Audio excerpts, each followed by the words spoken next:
दोस्तों नमस्कार। दोस्तों, देश एक आवाज़ है, दुख दर्द की बात है। मणिपुर चर्चा के दौरान राहुल गांधी जी द्वारा दिया गया वो ऐतिहासिक भाषण, वह नैरेटिव जो बहुत ही भावनात्मक था और कहीं ना कहीं मानो कि एक फिल्म की लाइन भी मुझे दिख रही थी, लेकिन वो नैरेटिव आज भी उसी तरह बना हुआ है। जब वो तब्दील हो गया और भी ज़्यादा पॉइंटेड और कम शब्दों में, मानो किसी रिटायर्ड ब्यूरोक्रेट ने उसको ढाल दिया हो। जी हाँ, जब कल राहुल गांधी जी ने उसी आवाज़ को जनता की वॉइसेस के रूप में नेता प्रतिपक्ष के तौर पर सदन में रखा। दोस्तों, ये नरेशन की कंटिन्यूटी है, बस माली बदल रहे हैं। कल कोई शायद लेखक या फिल्म से संबंधित ने स्क्रिप्ट कहीं बनाई होगी, तो आज किसी रिटायर्ड ब्यूरोक्रेट ने की जिम्मेवारी जो आज है नेता प्रतिपक्ष पर, वो बहुत ही लिमिटेड और बड़ी सादगी से और सदे अंदाज में रखने की है। तो यहाँ पर ये मैं जर्नी देखता हूँ, और जब वॉइसेस का जिक्र करता हूँ तो वॉइसेस जो हैं वो कहाँ से आई।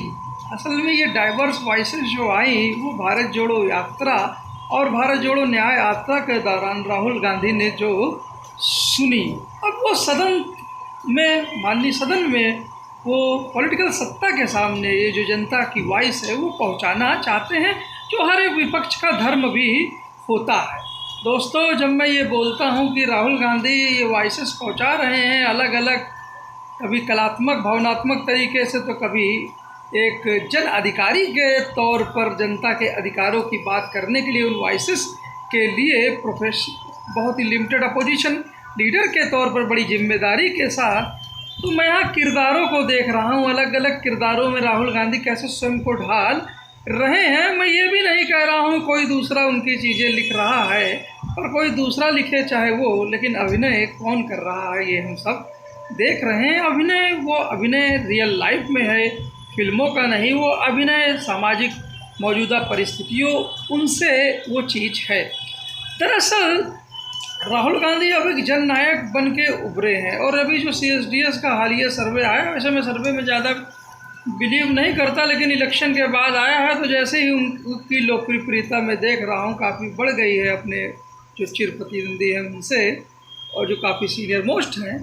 तो यहाँ पर मैं जो उम्मीदें कर रहा था आज की परिस्थितियों में, एक मेजर पॉलिसी शिफ्ट की कर रहा था। जी हाँ, आज की जो टॉप डाउन अप्रोच है जनरली कॉरपोरेट लीड, उसके विरुद्ध जो आज अप्रोच मुझे जो समझ में आती है आज की परिस्थितियों में, वो बॉटम अप अप्रोच ज़्यादा समझ में आती है, जहाँ यहाँ पर लाभार्थी से ज़्यादा जो चीज़ें हैं जनता के अधिकारों से, जनता के इंक्लूजन से, जनता के निर्णयों से, जनता के सर्वे से चीज़ें, जो विकास मॉडल है वो ग्रास रूट से ऊपर टॉप पे जाए। जी हाँ, जो इंडिया गठबंधन ने अपना न्याय पत्र जो बनाया है, दरअसल राहुल गांधी आज कांग्रेस के लीडर अब नहीं रह गए, वो उससे कहीं अधिक अब वो इंडिया गठबंधन के लीडर या प्रतिपक्ष के रिप्रेजेंट कर रहे हैं। वो गठबंधन, इंडिया गठबंधन, जो बहुत ही ज़्यादा, बहुत ही क्लोज है पॉलिटिकल सत्ता के जनमत में। दरअसल ये जो निर्णय हुआ लीडर ऑफ अपोजिशन का, वो कांग्रेस से कहीं अधिक जो इंडिया अलायंस था उसका निर्णय था, उसकी सहमति थी। लेकिन आज की परिस्थितियों में मैं लीडर ऑफ अपोजिशन से कहीं अधिक इस जननायक को मैं एक लीडर ऑफ हाउस की तरह देखना चाहता था। मैं भी वो लीडर ऑफ हाउस ऑफिशियल ना होते, वो जननायक तो थे ही, लेकिन मैं वास्तव में इंडिया अलायंस की गवर्नमेंट में उनकी एक अहम भूमिका के तौर पर देखना चाहता था, ताकि जो न्याय पत्र है और जो जनता ने उनके लिए वोट किया है, आज भी लोग जब सड़क पर घूमते मिल जाते हैं तो कहते हैं ये जो वादे थे ये कब मिलेंगे, कब आएंगे, ये कैसे होगा। तो बताना पड़ता है भाई, सरकार तो जब बनेगी तो होगा। खैर, इसका ये मतलब नहीं कि इंडिया गठबंधन जो अभी चुनी हुई सत्ता है, जो अभी जो अलायंस है, उसको किसी भी तरह से परेशान करे या उसके साथ समन्वय बनाए, दबाव अपने एजेंडे का रखते रहे, ताकि वो जो पॉलिसी शिफ्ट चाहते हैं उसके कुछ रूप दिखते रहे। मोदी जी और अमित शाह जी जो हैं वो काफ़ी एडेप्टेबल हैं, और लेकिन उससे कहीं अधिक वो परिस्थितियों को अपने अनुकूल करने में भी माहिर है। पर ये अनुकूल जो करते हैं उनसे अधिक कहीं ना कहीं ज़्यादा जब विभाग हूबहू वही तरह बढ़ जाते हैं और उसी तरह स्पीकर साहब भी आ जाते हैं, तो कहीं ना कहीं ये जो अनुकूल है वो अडेप्टेशन से कहीं अधिक अनुकूल किसी और से कहीं से अनुकूलता हो रही है। कहीं ना कहीं ये जो टॉप डाउन अप्रोच है उसके अनुकूल जो निरंतरता बनी रहे वो उसके अनुकूल अपने आप को ढाल वो स्वयं रहे हैं, जबकि उनको गठबंधन के अनुसार स्वयं को ढालना चाहिए। वो माहिर भी हैं, लेकिन शायद उनके हाथ में भी ये चीज़ें उतनी ज़्यादा अब रही नहीं हैं।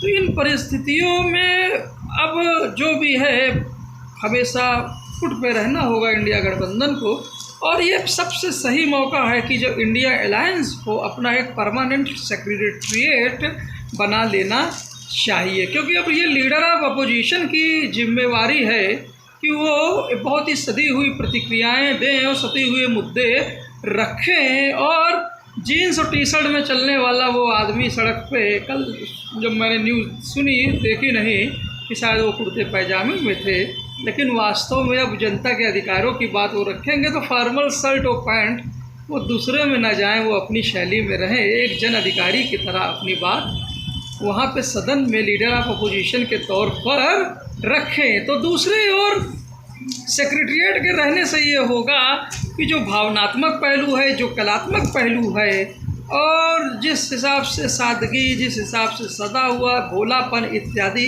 ये सब पहलू अलग अलग दूसरे अहम किरदारों को देखनी चाहिए। जी हाँ, अखिलेश यादव जी का जब भाषण तुड़ा तो मैं तो कायल हो गया, और जब स्पीकर साहब के एकदम करीब से वो गुजर गए और जब पीछे दीवार का जिक्र करते हुए वो दरार और उसमें सीमेंट की बात वो कह गए, तो किसी ने सोचा भी नहीं होगा, स्वयं स्पीकर साहब भी नहीं सोचे होंगे कि कोई इतना करीब से हमें कुछ समझा, बता या इशारा कर जाएगा।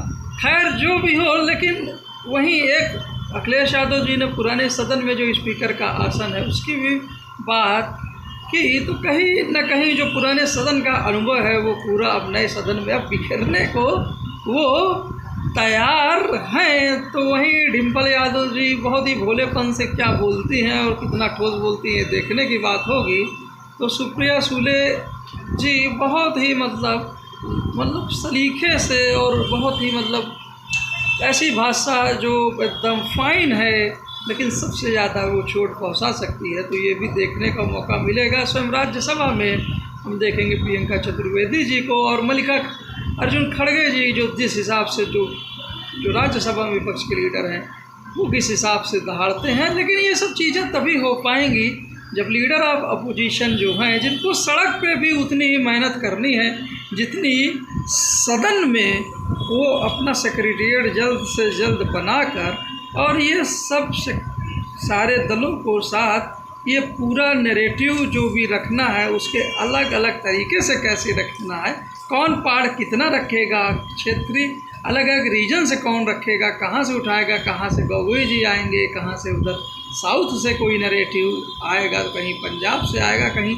संजय सिंह रखेंगे। तो यहाँ पे इन चीज़ों को देखने की आवश्यकता है। वहीं इंडिया गठबंधन ने एक और ट्रिक कर डाली है। बीजेपी ने तो सब कुछ ले लिया भाई, सभी बड़े बड़े मंत्रालय भी ले लिए। हमारे लल्लन सिंह साहब जी को भी कोई अच्छा मंत्रालय, मेरे हिसाब से कोई महत्वपूर्ण मंत्रालय, जो रेलवे ही मिल जाता वो भी नहीं। टीडीपी ने स्वयं स्पीकर भी छोड़ दिया है, डिप्टी स्पीकर भी छोड़ने की बात कर रहे हैं। जेडीयू भी कुछ नहीं मांगने की बात कर रही है। आखिर सबको हो क्या गया है? क्या सब लोग बिहार और वहाँ आंध्र प्रदेश में ही सीमित रह गए हैं या कहीं कुछ और भी चलता हुआ मुझे कुछ दिखता है? सब कुछ बीजेपी के अनुकूल होता जा रहा है। और इस वक्त जब डिवीज़न नहीं हुआ माननीय स्पीकर साहब के इलेक्शन के संबंध में, तो कहीं ना कहीं जो एक जिज्ञासा, जो एक अंदर से एक जो कहीं ना कहीं डर था लल्लन सिंह साहब का, कहीं ना कहीं वो भी प्रकट हो गया जेडीयू के तरफ से कि सब कुछ अनुकूल है, तो क्या जेडीयू और टीडीपी वो भी पूरी तरह से अनुकूल ना हो जाए बीजेपी की, तो वही इंडिया गठबंधन कह रहा है डिवीज़न करके क्या करेंगे। पहले तो जो हैं, जो साथी बने हैं, वो साथी पहले अपने आप को देखें कि वो कब तक, जी हाँ, कब तक बचे रहते हैं। कल कुलभूषण वाजपेयी जी कुछ ऐसी तरह इधर ही तरफ इशारा कर रहे थे, तो वहीं लोग आ गए विपक्ष का नेता। तो बहुत दिनों बाद विपक्ष का नेता आया है। और मैं राहुल गांधी जी को जहाँ तक जानता हूँ, वो कोई बात स्पष्ट शब्दों में बोलते हैं। आज की परिस्थितियों में मैं देखूं तो कल जो सबसे इम्पोर्टेंट चीज़ हो गई है वो लैंड हो गई है। कुछ साल पहले तक हवा उड़ती थी कि तीसरा विश्व युद्ध जो है, बड़े बड़े लेखकों में छपता था कि पानी के लिए होगा। दरअसल सच्चाई आज वही है। पहला विश्व युद्ध और दूसरा युद्ध के बाद आज तीसरा विश्व युद्ध जिस कगार पे है, वो वास्तव में ज़मीन के लिए ही टपका है। चाहे हम इजराइल फिलीपींस का मुद्दा देखें, चाहे यूक्रेन में रशिया का आक्रमण देखें, इन सब चीज़ों को देखें तो वास्तव में इकोनॉमिक साधन बहुत हो गए हैं, टेक्नोलॉजी भी बहुत हो गई है, इनोवेशन भी बहुत हो गया है, सब कुछ बढ़ता जा रहा है। लेकिन जो नहीं बढ़ सकती है वो ज़मीन। जो पावरफुल हैं, जो रिच हैं, जो के पास ज़्यादा है, वो ज़्यादा उनके पास शक्तियाँ हैं, तरीक़े हैं, कोर्ट में जाने की क्षमता है, और भी तरीक़े हैं, और वो ज़्यादा लीगल भी ठहराए जाते हैं। और जिनके पास नहीं थे, जिनके पास कम है, शक्ति नहीं है, वो ज़्यादातर कहीं ना कहीं अवैध की कैटेगरी में भी आ जाया करते हैं। ये स्मॉलेस्ट लेवल से लेकर ये इंटरनेशनल आउटलुक तक देश के लेवल पर भी आप देख सकते हैं। बड़े देश और बड़े होने की कोशिश कर रहे हैं। चाइना की फितरत आप देख ही रहे हैं। और छोटी जगहों पे तो आप देखते ही हैं कि बिल्डर और भी बड़ा बिल्डर बनना चाहता है। तो यहाँ पर भी इस संबंध में भी अभी हालिया वीडियो जब मैं राहुल गांधी का ज़मीन से संबंधित ही मैं देखा था, कहीं ना कहीं इनका इशारा शायद कारपोरेट की तरफ था, या कुछ लोग उस तरफ शो करने की कोशिश कर रहे थे। तो राहुल गांधी को जहाँ तक मैं जानता हूँ, वो ग्रास रूट्स लेवल तक अपनी बात टॉप तक पहुँचाने में वो डरते नहीं हैं, और जो बोलना है स्पष्ट तौर पर बोलते हैं।